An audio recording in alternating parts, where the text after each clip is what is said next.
Nasawing isang lola sa Uminga na Pangasinan matapos umunong batuhin sa ulo ng kanyang kapitbahay.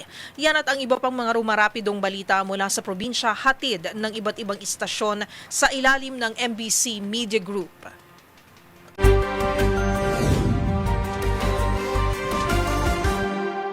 Nanawagan ang Nuclear-Free Bataan Movement sa pamahalaan na huwag nang ituloy ang anumang planong may kaugnayan sa paggamit ng nuclear energy sa bansa, kasunod ng pahayag ni Pangulong Ferdinand Marcos Jr. sa kanyang State of the Nation Address SONA hinggil sa pagsusulong ng nuclear power. Ayon sa koalisyon, mariin nilang tinututulan ang tinatawag nilang agresibong pagsusulong ng nuclear energy dahil naniniwala silang nagdudulot ito ng malaking panganib sa kaligtasan ng mamamayan at sa kapaligiran. Iginiit ng grupo na dapat ng tuluyang isantabi ang pamahalaan ang anumang programang may kaugnayan sa nuclear energy. Anila, karapatan ng bawat Pilipino ang magkaroon ng ligtas na kinabukasan at isang kalikasang pinangangalagaan at iginagalang sa halip na isulong ang isang teknolohiyang itinuturing nilang mapanganib, banyaga at lipas na. Dagdag pa ng samahan, maraming pag-aaral at dokumentaryo na umano'y nagpapakita ng mga panganib na dulot ng nuclear energy kaya hindi ito nararapat na suportahan o tangkilikin. Para sa MBC TV Network News, RH37, Danny Kubilang, una sa Pilipinas, una sa Pilipino. Isang batang estudyante na hulian ng isang kalibre 38 na revolver sa loob ng Pulang Bato Elementary School sa bayan ng Almeria, Biliran. Ayon sa ulat ng Almeria Municipal Police Station, nangyaring sa alas 2:50 ng hapon kahapon nang ipagbigay alam ng school principal sa mga pulis na may isang mag-aaral na manoy may dalang baril sa parlan. Agad naman rumesponde mga pulis at kinumpirma ang insidente. Isinuko ng school principal sa otoridad ang isang kalibre 38 na revolver, walang bala na nakumpiska mula sa bata. Matapos ang insidente, agad nakipag-ugnay ng pulisya sa Municipal Social, Welfare and Development Office sa mga barangay official, school principal at mga magulang ng bata. Matapos sinagawang assessment at counseling, ibinalik ang bata sa pangalaga ng kanyang magulang para sa kaukulang diversion proceedings sa alinsunod sa Juvenile Justice and Welfare Act.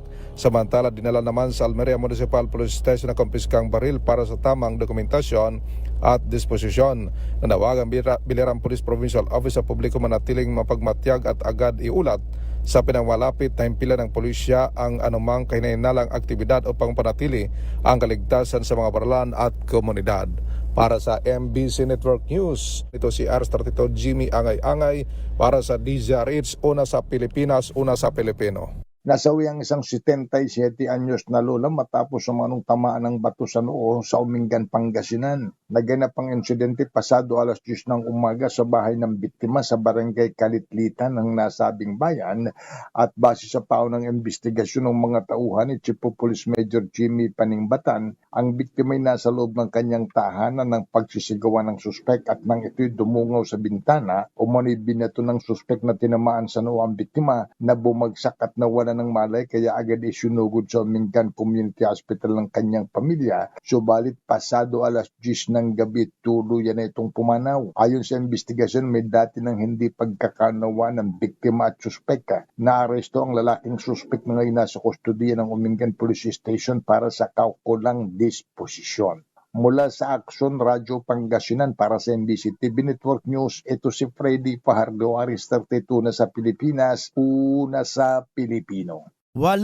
katao ang naresto habang mahigit 423,000 halaga ng hinihinalang illegal na droga ang nasamsam sa 7 magkakahiwalay na anti-illegal drug operations na isinagawa ng Police Regional Office 11 sa nakalipas na 24 oras. Batay sa accomplishment report sa PR11, isinagawa ang mga operasyon mula alas 6 ng umaga ng Hulyo 29 hanggang alas 5:59 ng umaga Hulyo 30. Sa kabuuan, nakumpiska ng otoridad ang 62.2 grams ng hinihinalang shabu at 5.5 grams ng hinihinalang marijuana na may kabuuhang tinatayang halaga na 423,620 pesos. Ayon kay PR11 Regional Director Police Brigadier General Leon Victor Rosete, nagpapatuloy ang pinaigting kampanya ng kapulisan laban sa illegal na droga sa buong Davao Region bilang bahagi ng pagpapanatili ng kapayapaan at kaayusan sa komunidad. Para sa MBC TV Network News, Ito si June Suter. Una sa Pilipinas, una sa Pilipino. Na-promote ang 167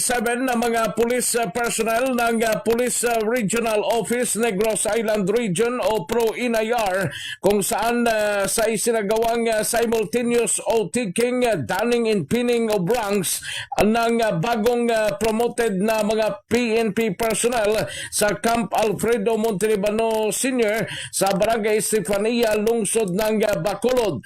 Ayon sa record ng PRO-INAIR, tanggap ng promoted ang 18 mga police majors, 4 na mga police captains, 12 mga police lieutenants, 42 mga police chief master sergeants at 5 mga police senior master sergeants, 3 o 20 mga police master sergeants, 34 na mga police staff sergeants at 32 na mga police corporals. Pinangunahan ni PRO-INAIR Director Police Brigadier General Romano Cardino ang nasabing seremonya kung saan kinilala ang nagiging personal o professional competence, dedikasyon at serbisyo ng mga bagong promoted na mga personnel. Para sa MBC TV Network News, ito si RH46 Rex Cantong, una sa Pilipinas, una sa Pilipino. 17 bayan na sa 24 municipalities dito sa lalawigan ng Northern Samar ang diniklara ng militar bilang stable internal peace and security condition o ligtas na laban sa NPA.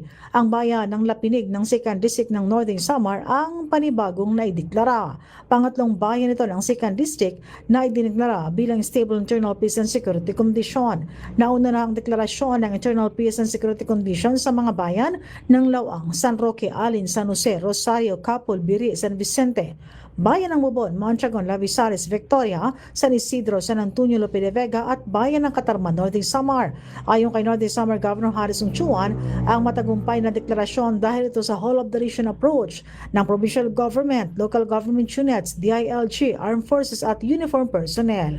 Ang deklarasyon sa nasabing mga bayan ay dahil sa wala nang namamataan pa na NPA sa lugar at ilang taon nang walang mga natatalang atrocities. Gayunpaman, sa kabila ng deklarasyon, nananatili pa rin ang pagbabantay ng pwersa ng gobyerno sa nasabing mga lugar. Mula sa MBC TV Network News, RH34 Jane Galit Bantayan ng DZRH. Una sa Pilipinas, una sa Pilipino.